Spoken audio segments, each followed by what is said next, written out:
Karlee, how are you? I'm so good. How are you doing? Good. Thank you so much for joining me as my first podcast. I am so happy to be here. It seems so appropriate because you were one of my first clients years ago. Yep, game changer. Yeah, now here you are, one of my first podcast guests. Well, and Tracy also was like the biggest game changer for me as well. Yeah, tell me. Okay, so how do we hop into this? Before we talk about how the game changed for you, yes, talk to me about what you were experiencing. What was life like for you before we met and we worked together? Well, before I came here, so I moved in Tracy's location. I don't know how much info I want to give. North Idaho. 14-hour drive. I moved down here and this was during COVID. It was. And you were early 20s. I was 23. I am 27 now. And when I came down here, I was dealing with a lot of trauma. And it was the disassociative type. Yeah. So I didn't even realize that I was disassociating at the beginning. When I first came down here, I was just purely in survival mode. Yeah. I said whatever I needed to say, did whatever I needed to do, mind you, I was living in a tent. Living in a tent with like a mutual friend of a friend, didn't know them very well. I didn't know anybody up here. Wow. And so... Huge leap of faith. It was so, So what got you moving? Like what happened down where you were that things got so bad that you had to make that kind of drastic change? To simplify it, to put it in simple terms, I would just say it was like kind of a spiritual awakening, which I think everyone kind of went through during the pandemic. Mine was very special. And I say that it was really special because it was like robot times 10. Like if you've seen someone disassociate, I think a lot of people aren't aware that they do it because they're kind of in this survival mode where their ego takes over. And so they already kind of have this pre-programmed like way of handling themselves. But because I had moved states, and northern Idaho is so different from Utah Valley, I didn't know how to be. Like, I didn't know how to, like, those old survival tactics and personality traits that I had. I mean, I was a full-time dog trainer before. And actually, one thing, 4 years full-time, I was so still with my body because it wasn't pure positive. It wasn't, like, treats and verbal cues and, this and that. A lot of it is just holding still on a leash with a dog. And so, like, not only was I so, like, silent and, like, still with my body, it was a spiritual kind of, I was raised Mormon. And so my family kind of was going through their own interpersonal, subjective reality, like, issues. I mean, the pandemic was hard. And I don't want to go too full into detail, but that's what kind of caused it. Whatever level of detail is totally fine. I know your background, your history. I mean, growing up LDS definitely has its own set of challenges and rewards. I mean, there's a lot of amazing things about that faith tradition. Yes. I've worked with a lot of people that actually were raised that way. Yeah. And there's also a lot of limiting beliefs that seem to be instilled in the kids when they're younger. And so there's certainly similar struggles that a lot of people deal with. Right. Were your particular traumas above and beyond what kind of comes in the LDS package? Or what led you to all that disassociation that you're comfortable sharing? I think my mom was really disconnected as a kid, and there's a lot of context there, but again, to simply put it, I think she was never present with me. Yeah. And so she was dealing a lot. I mean, my mom went through, from the time I was 6 years old, went through therapy and had a lot of disassociative issues. Yeah. And we do what we're modeled. Right. Exactly. So that's exactly how you just thought. And just hiding things as a kid. Like, I remember going to school and, like, we had this big, family secret to kind of keep my mom we didn't want to alienate my mom with what she was going through, but she was in and out of hospitals. I mean, now she's got a lot of autoimmune disorders, swelling in her body, and she still has nervous system issues. Okay. And a lot of that, if you're into this type of material, you'll see, in podcasts and the information out there that, trauma and undealt with emotional trauma can actually lead to those types of ailments. 100%. And so it's like my mom, bless her heart, she's the most resilient, strong woman you'll ever meet, but she suffers from a lot of physical pain because of that unmet healing. Unresolved traumas. And it's the generational thing that gets passed down.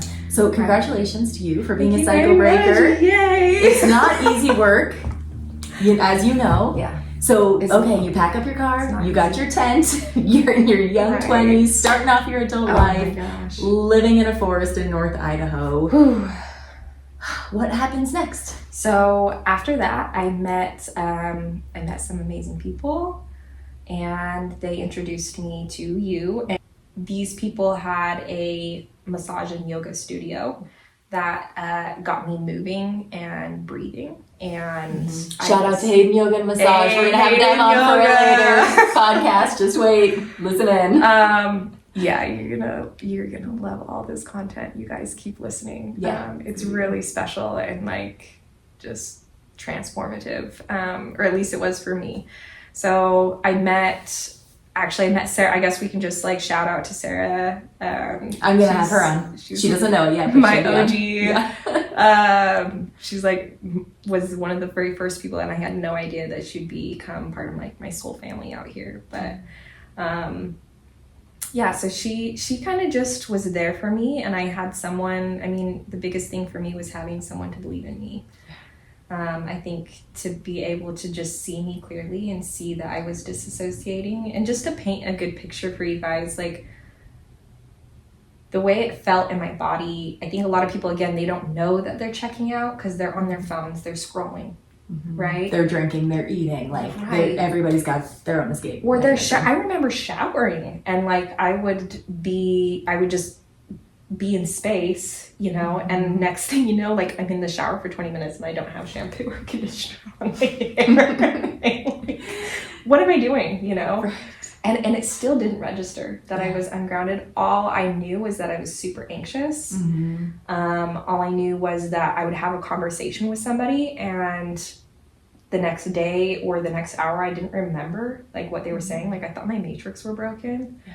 I couldn't retain much. I remember trying to okay, I'm going to read, or I'm going to journal, and I would read, and I would have to read the same paragraph over and over and over again, because I was aware, there was some awareness there that I wasn't retaining it, and so at some point it became aware to me that I was disassociating, I think through an audiobook. I think it was Dr. Vanderkolk's The Body Keeps Score. Yes. Oh my goodness. That was such a triggering book for me. I was so triggered by it, but I listened through it, and it was so painful to hear the reflection of myself and what I was going through. And I'm wow, I'm so broken, really was so broken. And I would go into certain situations. My biggest nervous system response was flight. I would just leave the situation. Yeah. I would freeze a lot, where I just would be in a situation where there was, people talking, but there was so much stimulus going on that I would focus in on what someone was saying. And then someone would laugh in the background, and this false belief of fear or anxiousness of stories in my head. Are they talking about me? Because I also felt very robotic and unnatural. Oh, I do remember when you used to struggle with that. Yeah. Yes. I was so ungrounded that I didn't know what to do with my body. Yeah. I didn't even think to, hold myself or comfort myself, because I wasn't there with myself. Right. And so I was just kind of frozen there, and people noticed. I mean, I went through a lot of alienation at the beginning. I think personally, just for me, I think other people felt bad for me, and I knew that they felt bad for me, but I didn't know what my problem was. Yeah. I just like thought I was broken. Right. And so, but I showed up when I would go out of the house, you know, like, okay, so I finally found this place to rent here in Northern Idaho. It was an upstairs bedroom. It was $200 a month, which is freaking nuts. Especially post-COVID. Freaking nuts. Yeah. But the agreement was that that I would like mow the lawn or like, you know, help out in the house. Yeah. And I did. I would show up, I would mow the lawn, but I remember one day mowing the lawn and I'm mowing, I'm using this electric lawnmower or this battery powered, and I would get such bad tunnel vision because the people in my neighborhood were like watching me. They weren't like watching me, you know, right. but like, you were self-conscious. I was so self-conscious because I felt so off and I had such bad tunnel vision. Okay, so I actually want to kind of point this out. Yeah. So I think a lot of people, especially 19 into their early 20s, another big thing that I realized in my journey was that like around 24, 25, I was like, oh my gosh, like as I was meeting myself, like, is my frontal lobe cortex not developed? It's not even my developed. frontal lobe cortex was not developed. Like, in fact, it just developed yesterday. So was your birthday yesterday? No, Oh. I just make Okay. I'm like only 27, so I'm like my Tracy.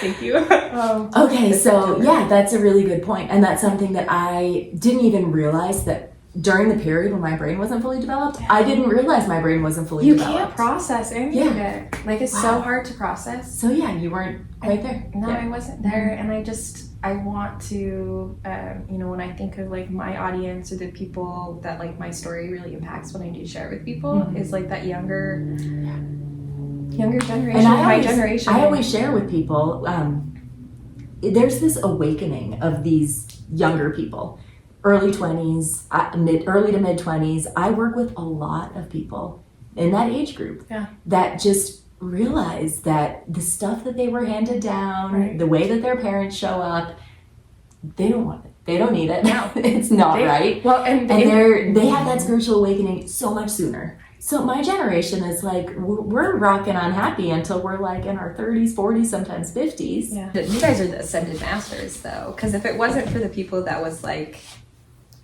in there, and we're kind of going into a rabbit hole, but if it wasn't for those people in their mid 30s that like have kind of done that work and kind of like created these modalities or been like, hey, here's the truth, like here's some tools, right? Like, and we see you. We don't have to do it the way that our parents have been doing it. And I mean, like, they're like, way. I think a lot of people saw me and was like, oh girl, like I know what you're going through, or like some equivalent of it. And so they're like, here's all the tools that helped me. And then they just kind of like believed in me, and I just like waited and just like honored me where I was at until I started using the tools and figuring it out on my own. Yeah. And and I think what you're saying there is so important. This idea that Sarah believed in you when you couldn't believe in yourself. Right. And so I want to talk about our first session, right? Because the actual transformation is really profound. And I think we did one session, and then you were back 6 months or so later, and then a year later. And so you would just you would come in, and I always loved working with you because you wanted to go deep. You were like, look, I'm a really deep person. Here's all the cards. This is everything. Right. And I need some major changes. Like, And I'm all about messed that. up. I'm like, and in the first session, I can't believe you're still saying that after all we've worked together. Well, I'm not anymore. Right. And so because the couple things that we worked on was, you're not broken, there's nothing wrong with you. Right. Right? But her subconscious was saying, I'm broken, there's something wrong with me. I seriously, genuinely, in my whole being believed that I was broken. Like, I didn't believe that I could ever be a grounded person. I didn't even know what the concept of grounded meant. Like, people would tell me, I remember like, talking to you about you need that. to ground yourself, or you hear all this content on social media, like, go ground yourself. Like, I didn't actually know what that felt like. You go stand in the grass, you're like, okay, I feel and the same. I'd be like, so proud of myself for grounding. Like, But that's not the kind of grounding you needed. No. So the grounding, and correct me if I'm wrong here, because this was years ago. Right. But it's always like this in the first session when I work with people, is self-love and acceptance. Yeah. worthiness. That was a huge one for me. Believing that you are perfectly created and you are on your own divine path. Right. Right? Like those things for anybody, when we're able to actually like download that, integrate that into the subconscious, it's just like an instant. It's shift. immediate. It's immediate, and there have been a couple shifts in PSYCH-K, and it took me so long to come back and do another session was because the shifts.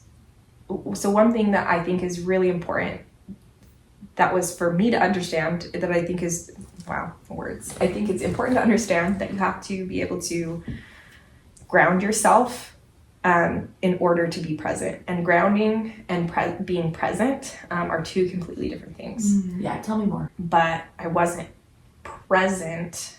How do I put this in words? So I think it would be better if I just kind of gave some examples. Yeah. So I did a bunch of other modalities too, and acupuncture really helped me ground myself. Okay. I'd like to share a quick story because I feel like people my age are going to relate so much. Okay, yeah, please. So do you remember like the very first time you would ever like drink? Yeah. And you would get Oh drunk, my goodness. right?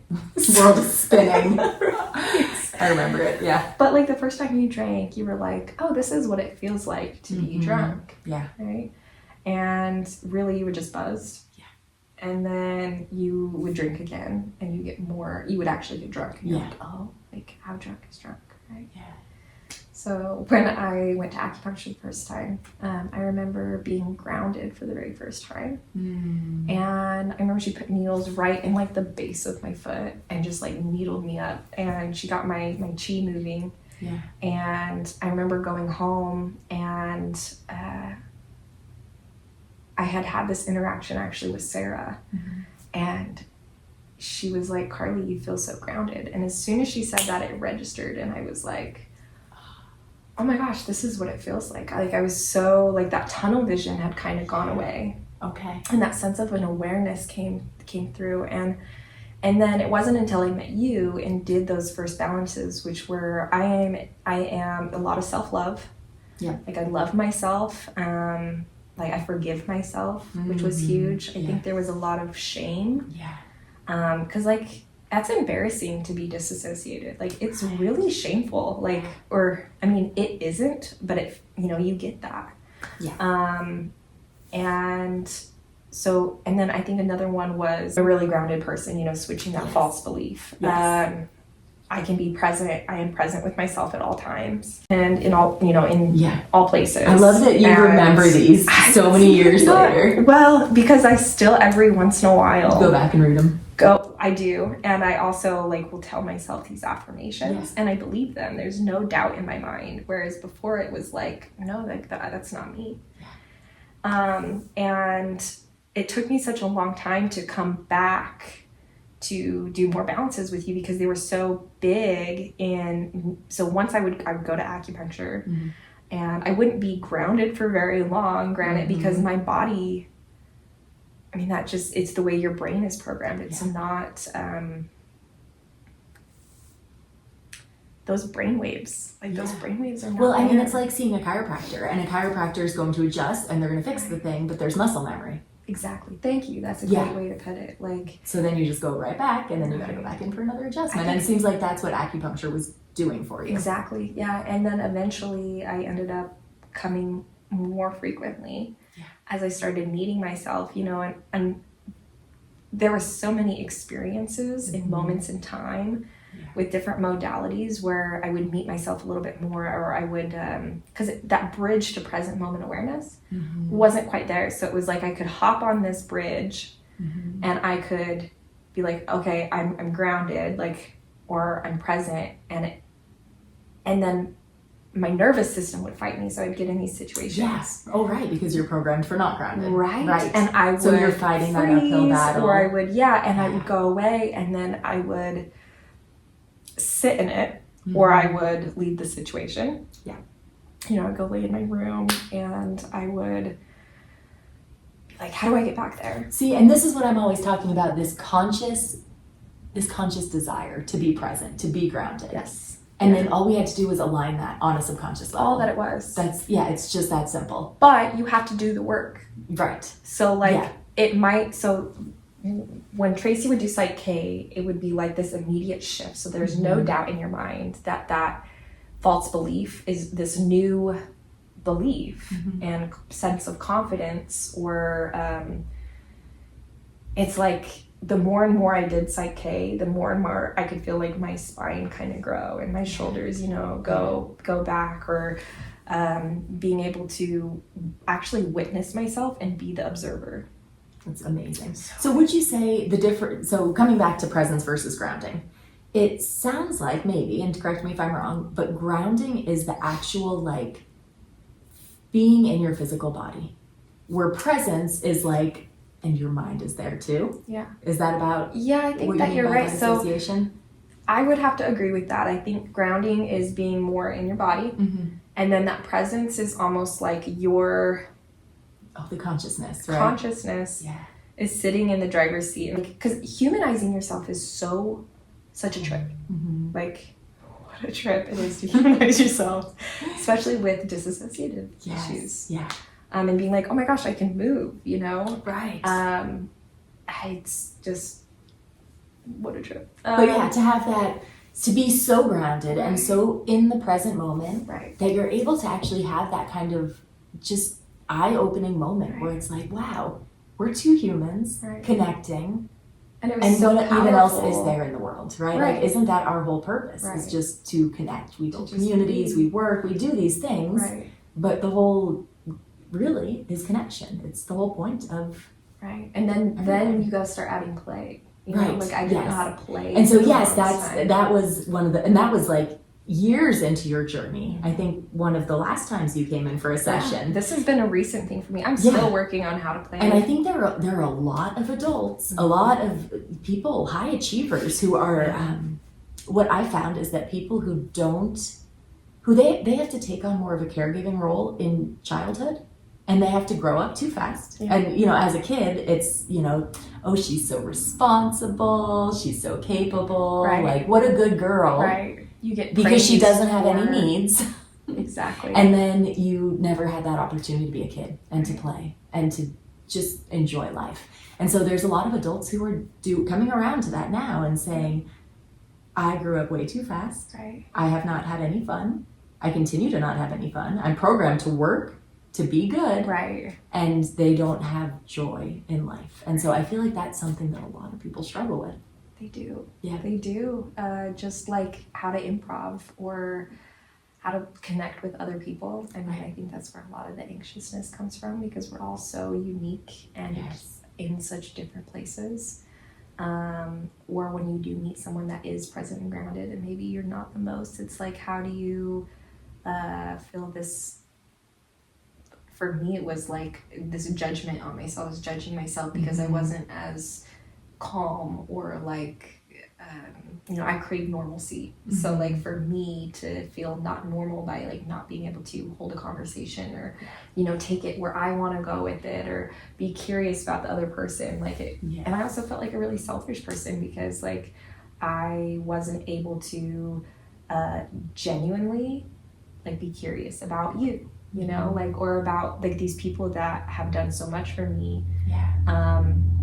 I wasn't in the headspace to really be like, oh, well, like retain that or to think about those things. It was all about me. And my issues and what I was going through. And this is something that, you hear all the time, but this is a perfect example. You can only meet other people as deeply as you've met yourself. I love that. Right? But this is a perfect example of that, right? You had not met yourself. And so how could you have any interest in anybody else? But once you started to understand yourself and do some healing, and then we worked on it, right? Because you don't just heal and then suddenly the programs and the things you've struggled with your whole life are magically gone. You actually have to take that intermediary step, and I think it's reprogramming your subconscious mind. You could spend your whole life trying to be curious, doing affirmations, having conversations. That's a really long process where in a session, we're able to say, look, here's where I'm at, here's where I want to be.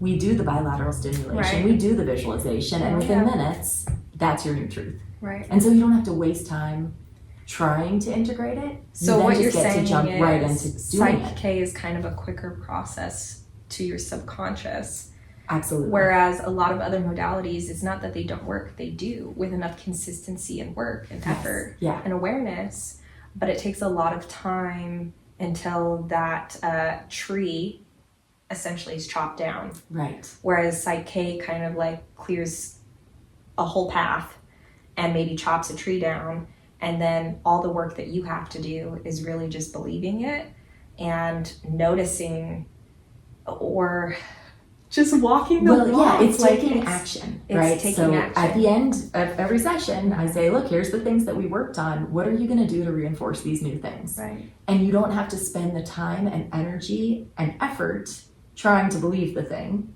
You already believe it. You believe it. You believe it because we did the energetic shift. And then you can just take the action, which is actually doing the thing, which is what you wanted to do in the first place. And so it just becomes easy. It really does. It's almost just being aware of like that your essence has changed, because like that belief, that false belief is gone.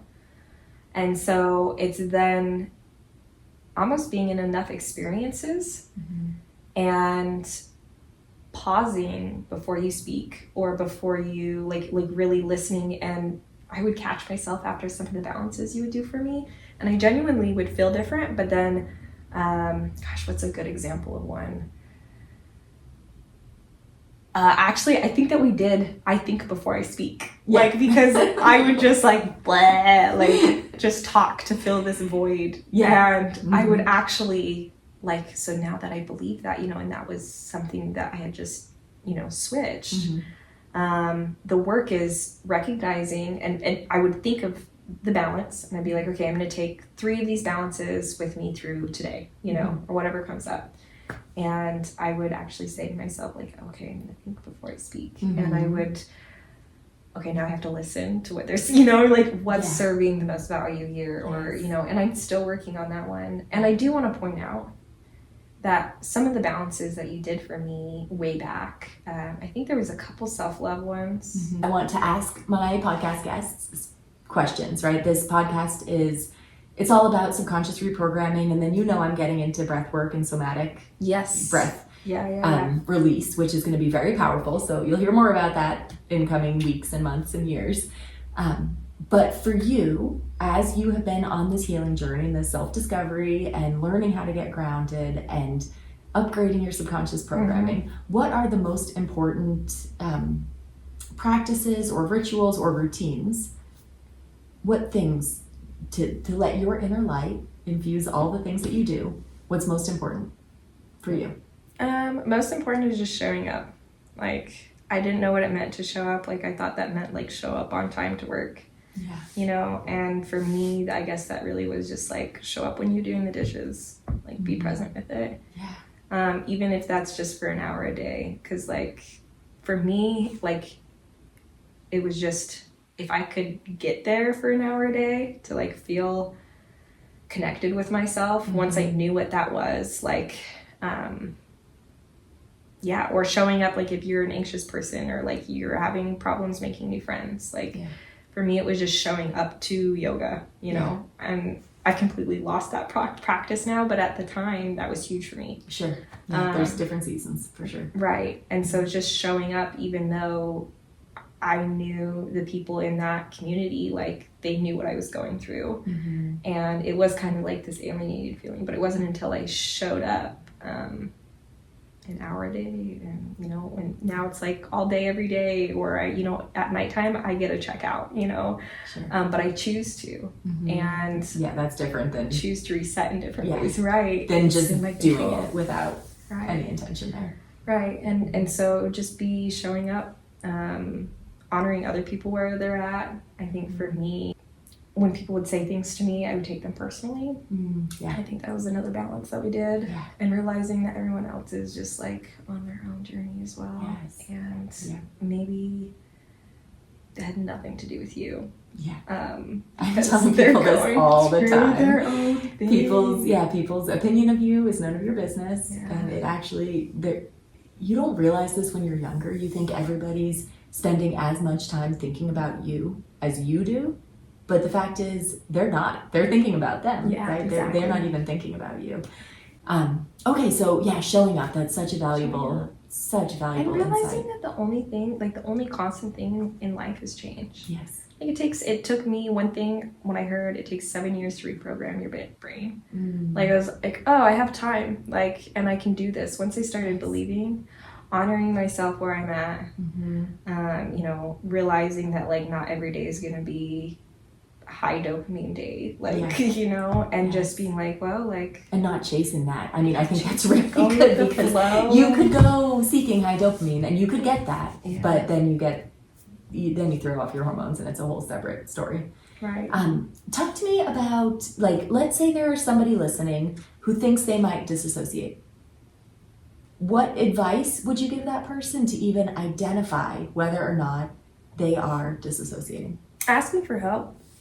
Okay. That's like the hardest thing for me. Yeah. I still have a hard time asking for help. Okay. And also,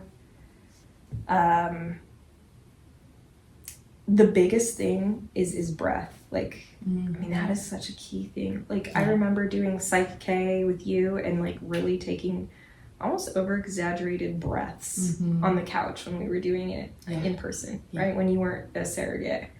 And breathing through my day. And I think yoga really helped me with that. But if you don't have, I mean, everyone has access, I guess online, you know, to yoga and movement, breath. And I mean, I would go in my car and I would like force laugh and it sounded really funny, you know, like, but I would get my gut to move. Like there's breathing techniques like the breath of fire, you know, it's like a, because I remember my solar plexus for a long time, I couldn't breathe into my gut. I really would have to force it. It was a practice. Sure. And then in my chest, I wasn't even breathing in my chest, you know, so then that became a practice. And so the more space you create in your body, the more you're able to sit in it. And, you know, the body does keep score. So there are things, you know, in my hands and my legs and my knees and my stomach, my chest. That's why if you go to therapy, your therapist will ask, you know, EMDR or just talk therapy. They'll say, where did you feel that in your body? You know, and it's like, oh, I got to think about that. But usually your gut, you know, like you have an answer. Where does that come from? Your consciousness, you know, your body keeps score. And if you ask yourself, you'll have the answer. Well, and see, the other thing I'm hearing, and I think this is really important for listeners to hear, is that healing does not happen alone in a vacuum. Right? Like it was when you started tapping into this community and these people that could lend you their belief of you. And then finding the professional help and having accountability and all of those things are all just intertwined part of your story. Giving me permission. 100%. And I think that's really important to know because I think a lot of people are trying to just heal. They're trying to journal. They're going and seeing a therapist. And nobody knows they're seeing a therapist. Like it's all just this isolated individual thing. And humanity was never meant to be like that. We were never meant to be isolated and masked up for years on end. Like we are meant to be in community, and that's where real healing happens. 100%. And so I think that's a really good takeaway for, you know, I don't know if there's disassociation support groups. I mean, I know a couple people online that I've followed, but I think a lot of content can be very triggering online because people will share this information and people go, oh no, like I have that. And they're so afraid to accept that they'll just scroll through it, or that will actually trigger them to put them into a freeze mode or an anxious mode. Sure. So then they avoid anything that might be able to bring awareness. And that's an interesting way to think about people that want to work with disassociated individuals. Like how can you help them by extending a hand without them feeling shame, feeling triggered, feeling afraid of that? I mean, PSYCH-K, and I'm not just saying this to promote your modality, but it really is a game changer. I think if you have one in your area, someone that does PSYCH-K as a practice or a motion code, you know, just baby steps to get there 100%. And I think also, you're right. Like I would not have been able to do this alone. Like without people doing it before me.